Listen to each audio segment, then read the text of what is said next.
স্বাস্থ্য অধিদপ্তরের এইডস নিয়ন্ত্রণ কর্মসূচির তথ্য অনুযায়ী চলতি বছর এইডসে সংক্রমিত হয়েছেন ১,৪৩৮ জন।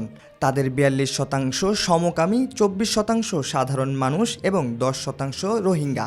এছাড়া প্রবাসী শ্রমিক, যৌনকর্মী, মাদকসেবী ও তৃতীয় লিঙ্গের মানুষজনও রয়েছেন। রোববার ১ ডিসেম্বর বিশ্ব এইডস দিবস উপলক্ষে এ তথ্য প্রকাশ করে স্বাস্থ্য অধিদপ্তর।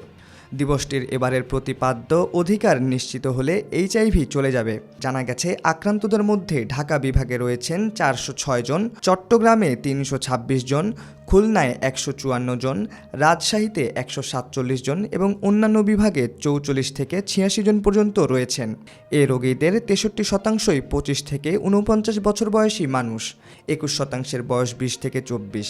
স্বাস্থ্য অধিদপ্তরের তথ্য অনুযায়ী এইডস আক্রান্তদের মধ্যে মৃত্যু হয়েছে ১৯৫ জনের। এর মধ্যে পুরুষ ৭৭%, নারী ২২% ও তৃতীয় লিঙ্গ ১%।